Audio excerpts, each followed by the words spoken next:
অনুবাদ স্বধর্ম অনুষ্ঠান সামান্য সংস্কৃত হল সমগ্র মানব জাতির উদ্দেশ্যে বলতে চাই নিজের ধর্ম পালন করার মধ্যেই নিযুক্ত রয়েছে, ধর্মকে বোঝানো হয়নি, বরং আমরা যে কর্ম করি সেটাকেই আসলে ধর্ম বলে কাজের মাধ্যমে ফসল ফলানো, শিক্ষকের ধর্ম শিক্ষাদানের মাধ্যমে জাতি গঠন করা।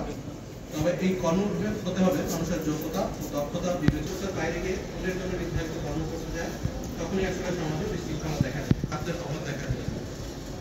তাই এখানে বলা হয়েছে নিজের কিন্তু অন্যের কাজ অন্য অনুসরণ করা সমাজের জন্য বিপর্যয় ডেকে আনবে।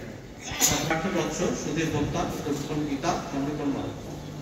ওম শান্তি মণ্ডলী। এই পর্যায়ে বিএলআরআই ওভারভিউ উপসনা বিএলআরআই।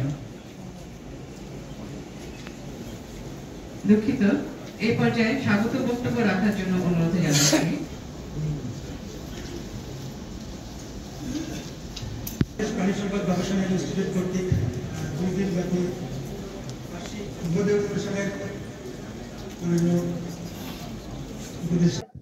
ভারত যদি ভুল করে আমরা ভুল করব না। আমরা যে নিষেধাজ্ঞার যে সময় নির্ধারণ করি সেটা হয় আশ্বিন মাসের পূর্ণিমা তারিখ ধরে, তার 4 দিন আগে, এবং সেটা হিসাব করে মোট 22 দিন করা হয়। এখন ইলিশ মাছ তো ক্যালেন্ডারের তারিখ ধরে ডিম পারবে না, ঠিক আছে, সে চাঁদের তারিখ ধরে, পূর্ণিমা অমাবস্যা এগুলি ধরে করে।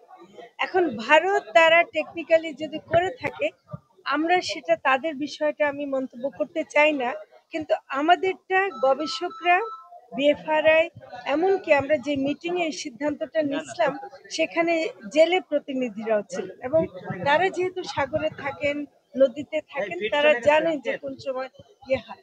যেটা আমাদের বেশি করা দরকার এবং হচ্ছেও যদিও, সেটা হলো যে যখন নাকি নদীতে বা সাগরে আমাদের জেলেরা যেতে পারে না, আমাদের কোস্টগার্ড, নৌ পুলিশ তাদেরকে ধরে, ওই সময় যেহেতু তারা ফাঁকা পেয়ে যায়, তারা ভারত থেকে আসছে বলে কিছু খবর আমরা পাচ্ছি। আমি সাথে সাথে কোস্টগার্ড এবং তাদেরকে জানিয়েছি, এবং তারা বলছে আমরা ইমিডিয়েটলি ব্যবস্থা নিচ্ছি। এখন এরকম